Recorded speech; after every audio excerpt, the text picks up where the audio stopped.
Hi friends, welcome back to another episode of Generation Tech. My name is Alan. In the very technologically advanced galaxy of Star Wars, the Jedi represent an older and more natural way of life. If you took a Jedi at the height of the Clone Wars and brought them back to ancient times when they were still called the Jedi, they would probably fit right in with their homespun robes and a lightsaber dangling at their hip and just oozing serenity and wisdom.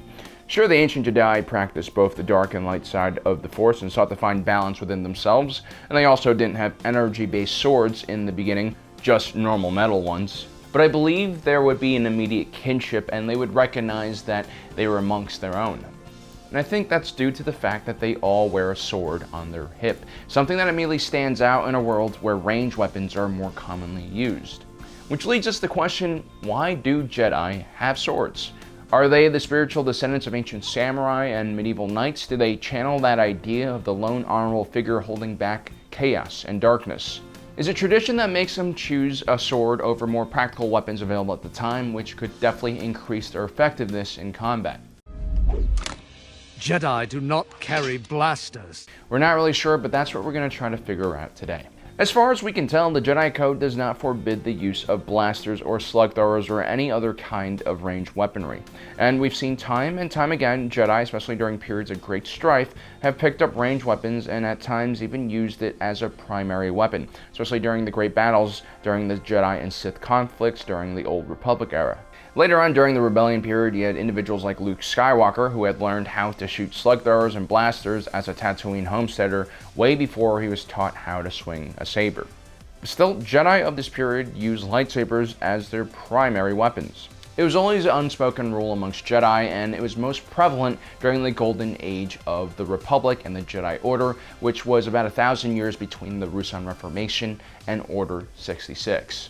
An elegant weapon for a more civilized age. For over 1,000 generations, the Jedi Knights were the guardians of peace and justice in the Old Republic. But even then, old Ben Kenobi had used blasters in combat, especially when his lightsaber wasn't around. You three, stop him. But Jedi would rarely go into combat with a blaster at their hip. They would usually just find one lying around, pick it up, and use it.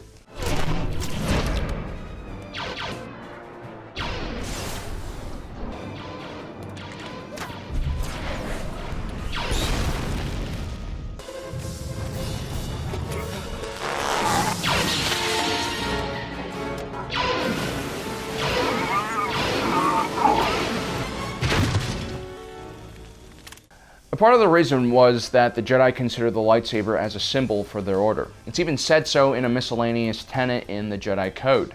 And if you think about it, that makes sense. As mystical as the Jedi Order was, it still was an organization, and branding is important. The image of a lightsaber is unique and gives a special quality that can only be associated to the Jedi. The Jedi Order and their knights had an awe-inspiring reputation, and it gave hope to the weak and oppressed, while it created fear in the hearts of criminals and evildoers. Oftentimes, all it took to de-escalate a potential conflict was for a Jedi to draw their iconic sword. It also quickly identifies a Jedi to civilians around them in a way that a blaster would never be able to.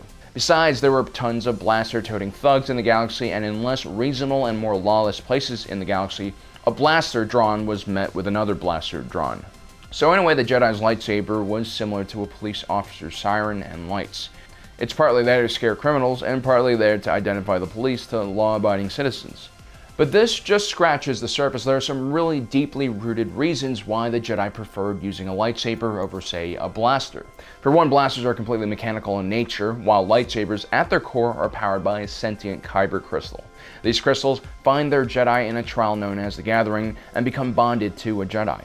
The lightsaber is more than just a killing weapon or tool, but an extension of the Jedi, which ultimately makes killing an individual with a lightsaber much more personal than shooting someone with a blaster, and therefore a much more serious and difficult decision.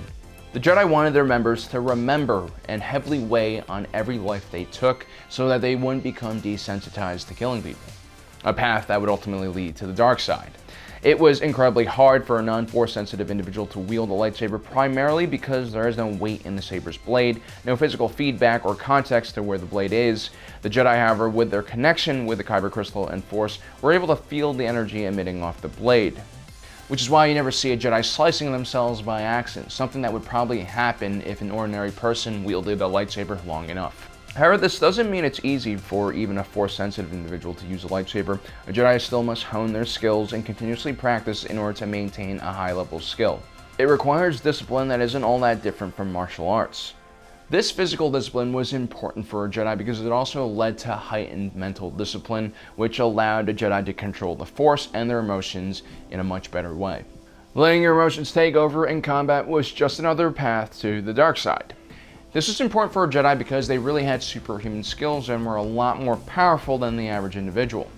It's very easy for a Jedi to forget that and become absorbed in their power and lose control. This is also why the Jedi had a very defensively minded and conservative rule of engagement. The Jedi cannot attack first, nor can they set ambushes, they cannot kill unarmed opponents, or pursue revenge. They can only really use their skills to defend themselves or others. A blaster in many ways is an offensive weapon. It's used to engage people at a range, when a Jedi usually has the ability to close the distance between themselves and an attacker, and then use one of their many abilities to subdue their attacker without killing them. A blaster's options are only to wound or kill. It cannot block or defend like a lightsaber can. The Jedi had precognition abilities that allowed them to see incoming rounds, which made it very easy for them to deflect projectiles. And most likely when an enemy sees their blaster rounds being effortlessly batted away, they'll probably give up all by themselves. Everything about how the Jedi were trained and equipped was geared towards a peaceful resolution to conflict. That is why I've always argued that the Jedi should have only been used for peacekeeping, where you have more limited confrontations and more control over the situation. On a larger battlefield, such tactics would not work, leading a Jedi to take more desperate measures to just survive, which again leads to the dark side. It should also be noted that the Jedi had other ranged abilities that could replace a blaster. Most Jedi had pretty potent telekinesis powers and could launch projectiles at enemies or even disarm enemies from afar. Some Jedi could even use mind control techniques to stop combat or stun their opponents. So maybe it wasn't just that the Jedi didn't want to use blasters, maybe they didn't really need them in most scenarios. In the same way that the Jedi didn't usually wear battle armor, they also might not have wanted to carry around a clunky blasters along with a few blaster packs. A lot of Jedi also considered the Force and a lightsaber as a more precise and controllable weapon. Your father's lightsaber, not as clumsy or random as a blaster. Jedi trained their precognition skills to recognize incoming projectiles because they could be life-ending threats. But they might not be as well trained to detect where their blaster round that they're shooting will go. And with many high-powered and high-firing rate blasters available, these weren't the most predictable machines. A blaster could also kill a massive amount of people very quickly, especially in the hands of a Jedi. It was a very easy weapon to use when it comes to killing. If you guys remember that Christian Bale movie Equilibrium, where he uses a form of martial arts known as gun kata, well, a Jedi dual-wielding blasters is basically just that. And as you can see, it's very easy for a Jedi, especially one as powerful and emotional as Anakin, to go on a crazy killing streak. The Jedi use the lightsaber for the same reason why they don't use Force lightning. Force lightning simply affects way too many people and does way too much damage and is very difficult to control. And the Jedi are always hoping that if they kill enough people with their lightsaber, it will make other combatants think twice about fighting them, making them either throw down their weapons or run away. And lastly, a blaster wound is very devastating and can cause a lot of internal and external damage. Lightsabers created wounds that cauterized immediately, and usually the Jedi went for limbs, which is painful but definitely not as life-threatening as blaster wounds. Plus, with how advanced prosthetics are in Star Wars, it could actually become an improvement for the effective individual. So to summarize, in times of peace and dominance, the Jedi can forego the use of blasters, but when things got desperate, like during the rebellion against the Empire, the Jedi will basically use any weapon they can get their hands on. See, they're not all that different from the rest of us. Now, if you guys see any holes in my theory, or if you have anything to add on why you think the Jedi don't use blasters, let me know in the comments section below. Also, don't forget to subscribe, hit that notification button so you don't miss out on the rest of our awesome content. As usual, thanks for joining us today. If you're watching this, you are Generation Tech.